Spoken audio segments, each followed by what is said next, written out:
Hi everyone. So what we're going to do today is look at an integration technique that essentially undoes the chain rule of differentiation. And so what we're going to be looking for, remember the chain rule is what we apply when we're dealing with a composite function. Okay, and so when we are trying to integrate and we want to undo that, and this is called the substitution rule, what we are going to be looking for is something that looks like this. Doesn't have to look exactly like this, but it should look something like this, where we are looking at an integral of a composite function. There's the composite function. And here is the derivative of the inside function.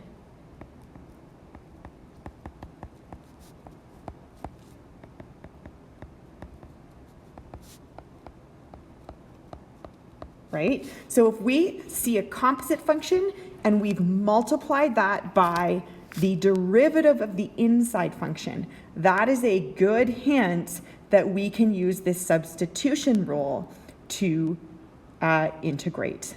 And essentially what we can do here is, it's called the substitution rule because we're going to do a substitution. What we're going to do is let u equal that inside function g of x and du equal g prime of x times d of x times dx. And then what we're going to get is that the integral of f of g of x times g prime of x dx will now become the integral of f of u du.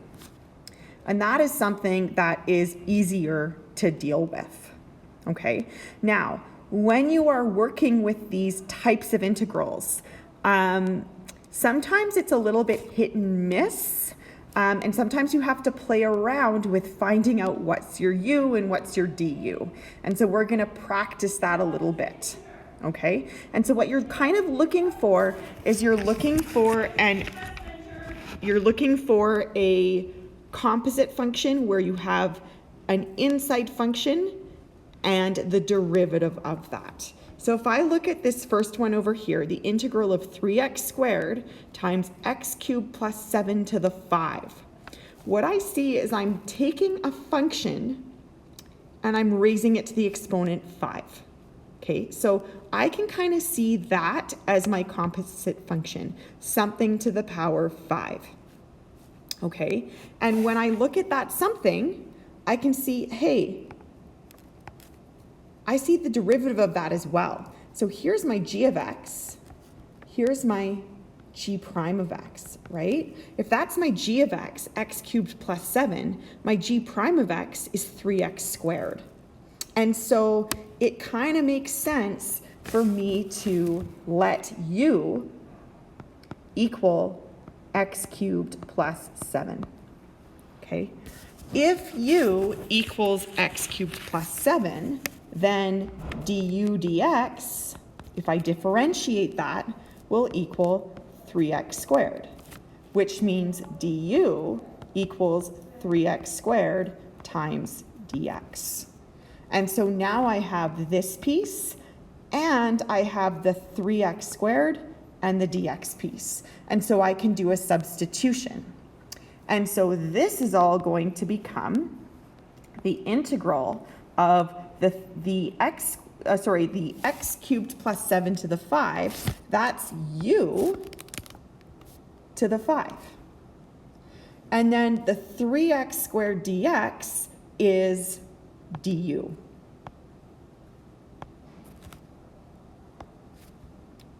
Right? So, and I'm not going to write this out every single time, but this piece was the x cubed plus 7 to the 5, and this piece is the 3x squared dx. And if I multiply those together, then I get what I started with, right? In a different order, the order of the 3x the x cubed plus 7 to the 5 times the 3x squared has been reversed, but that doesn't matter, right? Order, when you're dealing with multiplication, is irrelevant. Now this, the integral of u to the 5 du, is something that we can work with. This is just like working with the integral of a polynomial function, right? So this is u to the 6 times 1 over 6 plus c. Okay, well now that we have that, we can now sub u back in, or sub the x cubed plus 7 back in for u after we integrate. And so this becomes x cubed plus 7 to the 6 over 6 plus c. And that is what this integral is equal to. Okay, so we're going to try a few of these. And as I said, it kind of takes a little bit of sometimes guessing to get the hang of this, but the more you practice, you'll be able to identify what should be u in these situations pretty quickly. And it's usually what's a little bit more complicated within the integral. Okay, so here we have another one. Find the integral of x cubed over the square root of 5 minus x to the 4 dx. Okay, well, what I'm going to do first is I'm going to rewrite this radical using fractional exponents. So I'm going to rewrite this whole thing as the integral of x cubed, or actually maybe I'll reverse the order and do it this way instead.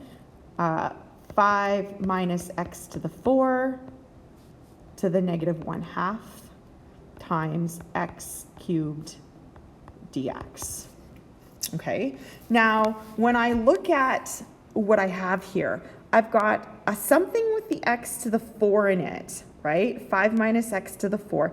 Now the derivative of that would be 4x cubed, or negative 4x cubed actually. I don't have a negative 4x cubed in there, but as we've seen in previous lessons, we can compensate a little bit with the coefficients. So let's see how that will work out. Okay, I'm going to make the 5 minus x to the 4 my u.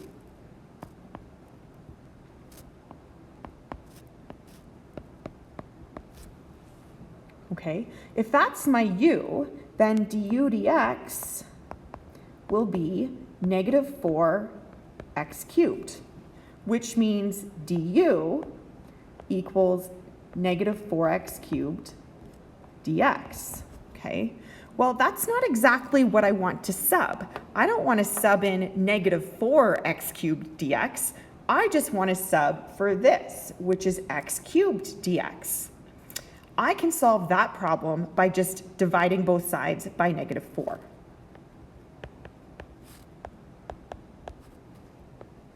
And then what I'm going to get is that du over negative 4 equals x cubed dx, and use that instead.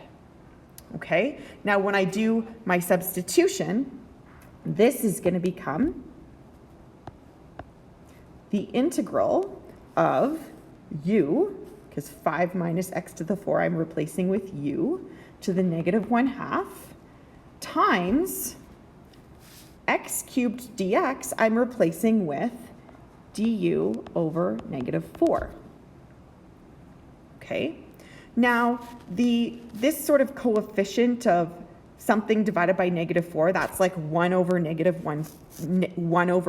4. I can actually bring that outside of the integral because it's not dependent on u.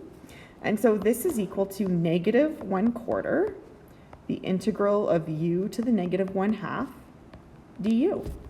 And that is something that I can deal with. This is equal to negative 1/4 times u to the, actually I should leave a little bit of room. This is going to be u to the 1/2 times 1 over 1/2 plus c. It's getting a little squished here. 1 over 1/2 is 2. So 2 times negative 1/4 is Negative 2 over 4, that's negative 1/2 u to the 1/2 plus c. And at this stage, I can sub my u, or my 5 minus x to the 4, back in for u. And so this becomes negative 1/2 times 5 minus x to the 4 to the 1/2 plus c. And if you wanted to, you could write that as, if you wanted to, you could write that as a radical. I don't have room, so I'm just going to leave it as a fractional exponent. Okay? All right, let's try a couple more. Here's another one. Okay, so we've got find the integral of ln 2x over x dx. So I know that when I'm dealing with a ln of something, the derivative is 1 over x. So that's pretty nice because I can see that I've got something going on there where I have a function and its derivative. And of course, I have a composite function in here because I'm not taking the ln of x, I'm taking the ln of 2x. So what I might do here is just rewrite this as, and you don't necessarily have to do this, but sometimes I just like to do it because it makes things a little bit more clear for me.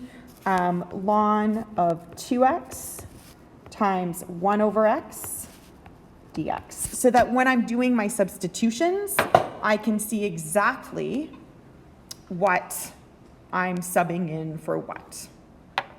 Okay?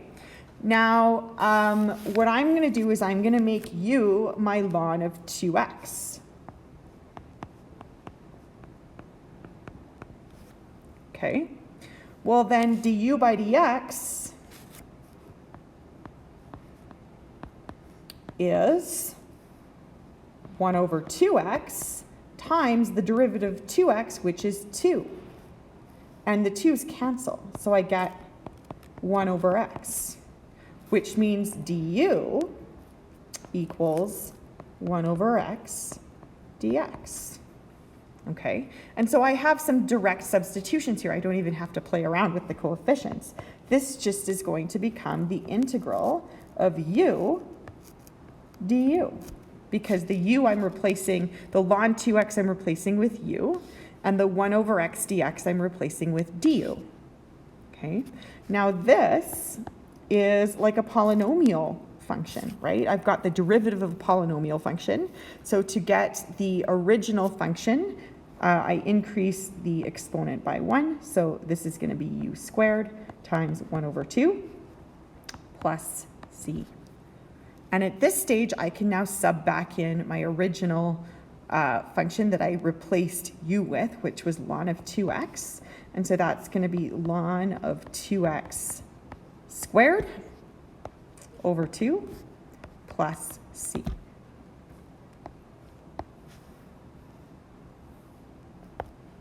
Okay? And then finally, last example for today. I've got the integral of cos squared x sine x dx. So I personally, whenever I have these cos squared x or cos cubed x or whatnot, I like to write them this way.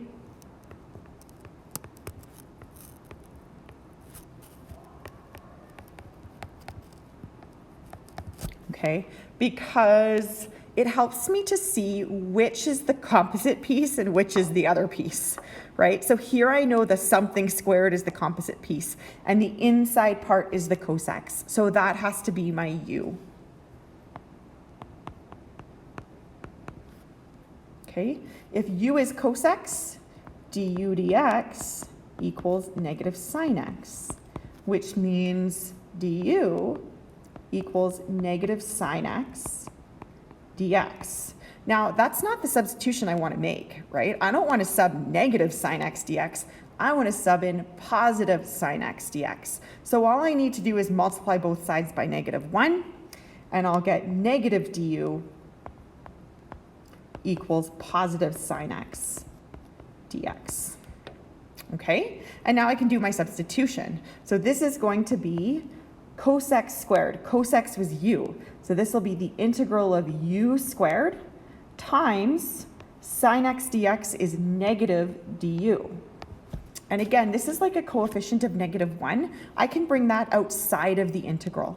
So that's negative the integral of u squared times du. And this is something I can handle. This will be negative u cubed times 1/3 plus c. And at this stage, I can sub back in cos x for u. So this will be negative cos cubed x over 3 plus c.